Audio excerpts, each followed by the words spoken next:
ईर्ष्या बहुत बड़ा रूप है, अपने को नष्ट करके सामने वाले को नष्ट करने के लिए तैयार हो जाएगी। ईर्ष्या का है कि हम चाहे मर जाए पर हम तुम्हें सुख चैन से नहीं जीने देंगे।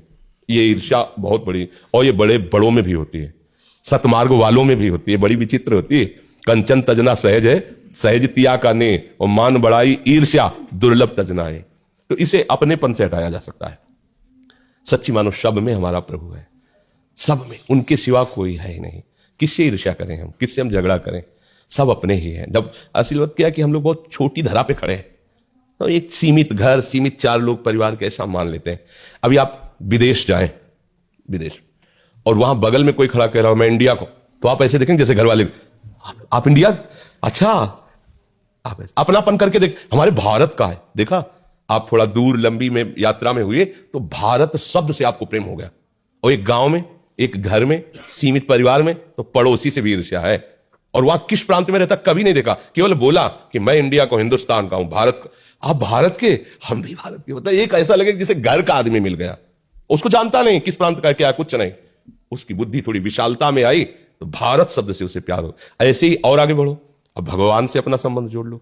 चराचर जगत मेरे भगवान का, अच्छा तो मेरे सब भगवत। किससे ईर्ष्या करे, किससे लड़ाई करे, किससे झगड़ा करे, सब में उसी का नूर समाया। कौन है अपना कौन पराया, सबको कर प्रणाम, सब में प्रभु बसे ये दूसरा कोई। किससे ईर्ष्या करे। अच्छा, नफरत तब होती है जब किसी में हम गलत भाव देखते हैं, तब नफरत हुई, आदमी बहुत गंदा है। तो चश्मा हमने लगा लिया हरे रंग का, हमें सामने हरा रंग हुआ तो हम हरे रंग को गाली दे रहे हैं। चश्मा उतारो आप, फिर देखो उसको, तो माया का चश्मा लगा है तो देख रहे हैं, लग रहा पापी है, दुष्ट है, नीच है। भैया वो जो चीज तुम्हें दिखाई वो आप में है, आप निकाल दो उसको, पाप हटा दो, दुष्टता हटा दो, नीचता हटा दो। अगर वहां तुम्हें भगवान ने दिखाई दे तो मुझे बताना। गोस्वामी जी को तो दिखाई दे रहे, सी राम में सब जग जानी, करो प्रणाम। अब बोलो हमारी गलती है, हम दूसरे के ऊपर आरोप कर रहे हैं, ये कोई कथा नहीं है, सत्य सिद्धांत। आप चल के देखो, ऐसा है। हर चेहरे में जब गौर से देखोगे तो जिसकी तुम आराधना करते हो मुस्कुराता नजर आने लगे। और जब वो गाली देता है, कोई निंदा करता है, तो उसको विनोद होता है, लगता है हाँ प्यारे, कर लो कुछ भी कर लो, लेकिन तुम ही हो, अब भूल भुलैया में नहीं डाल सकते। भगवान छुपा छुपी का खेल हमसे खेल रहे हैं। और क्या, इतने रूपों में छुप गए, वो कहते ढूंढ लो मुझे। तो हम किसी को दोस्त बना लेते, किसी को दुश्मन बना लेते, किसी को अपना, किसी को पराया, और निकले थे ढूंढने, उनको ढूंढ नहीं पाए तो फिर उसी खेल में लगे हुए। एक बार खोज लो तो सब में वही छुपा है। जीवन मुक्त हो गए, संसार चक्र से मुक्त हो गए, परमानंद में निमग्न हो गए।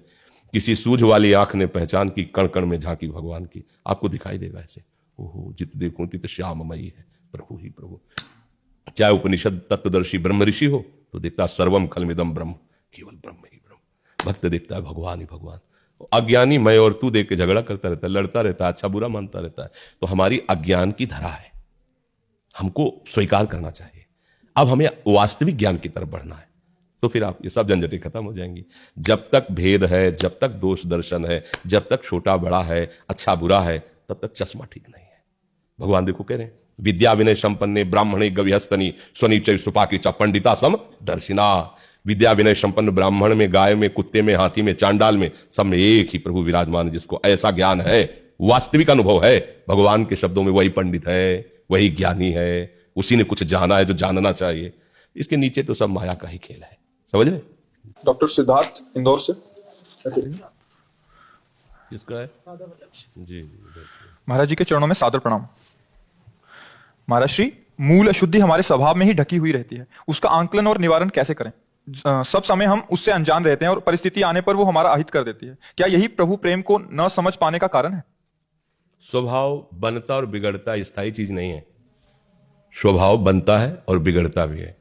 स्वभाव किससे बनता बिगड़ता है? जैसा हम सुनते हैं, देखते हैं, बोलते हैं, खाते पीते हैं, जैसे वातावरण में रहते हैं, वैसे ही हमारा स्वभाव बनता है।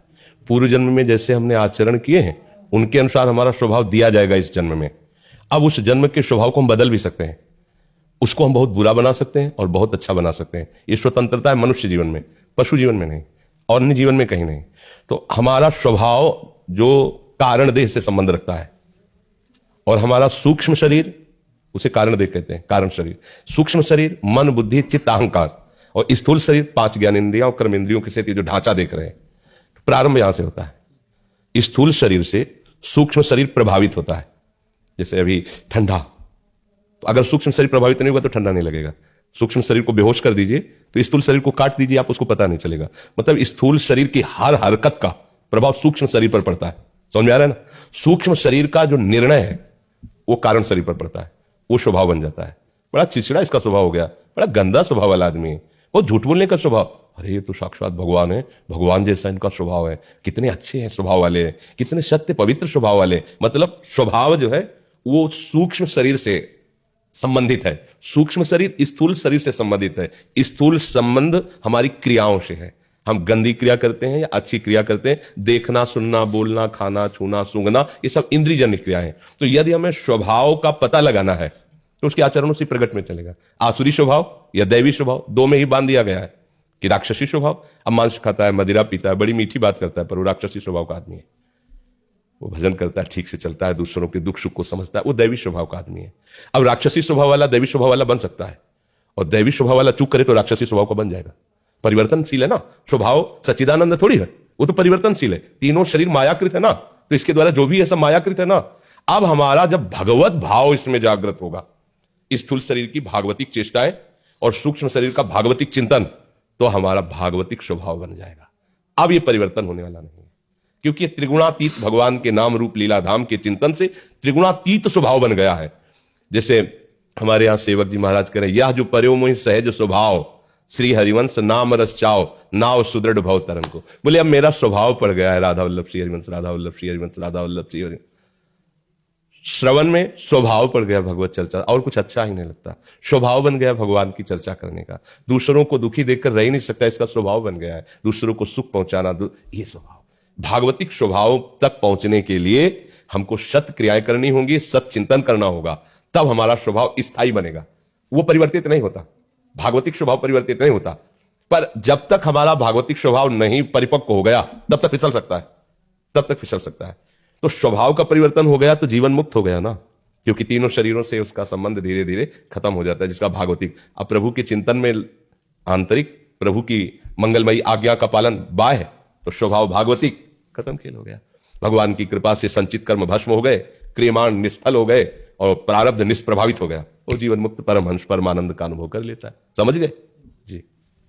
दिनेश ठाकुर जी, राधा वल्लभ श्री हरिवंश। गुरुदेव भगवान के चरणों में दंडवत प्रणाम। गुरुदेव, जब हम राधा नाम उच्च स्वर में जपते हैं तो कुछ देर बाद राधा नाम सिमरन मुख के अंदर ही चलता है और आवाज बाहर नहीं आती, और कुछ देर बाद नाम अंदर ही अंदर हृदय में चलने लगता है महाराज जी, और कानों में सुनाई देता है। महाराज जी, तीनों स्थितियों में क्या क्या अंतर है महाराज जी? पहली बात है कि आप भगवद आश्रित हो, उत्तर दीजिए भगवद आश्रित। तो दूसरी बात है कि अब जो परोसा जाए चुपचाप खाते रहो, उसमें क्या मीठा क्या नमकीन अपना प्रश्न नहीं होना चाहिए। समझ रहे? इससे क्या होगा कि आप साधन कर रहे हैं ये भाव नहीं रहेगा, तो आपकी साधना उन्नति होती रहेगी, और प्रभु जो दे रहे हैं कृपा प्रसाद से उसको चुपचाप पान करते रहो, तो आप स्वस्थ होंगे, तो दूसरों को पता चल जाएगा कि अच्छा माल छानता है इसलिए तगड़ा है। समझ रहे ना? भागवतिक सद्गुण आपके अंदर प्रकाशित होंगे तो दूसरे जन भी आपका अनुकरण करके आनंद में मगन हो सकते हैं। और इसकी अगर आप साधन करते हैं तो फिर प्रश्न बनता है, जब आप साधन ही नहीं कर रहे, आप तो भरोसे में हैं, प्रभु के आश्रित हैं, अब आप तो शुरू कर रहे हैं उनका नाम गुणगान, और वो आपको कौन सी स्थिति देते हैं इसे गुप्त रखना है, इसका स्वाद लेना है। ये भागवतिक उन्नति का लक्षण है।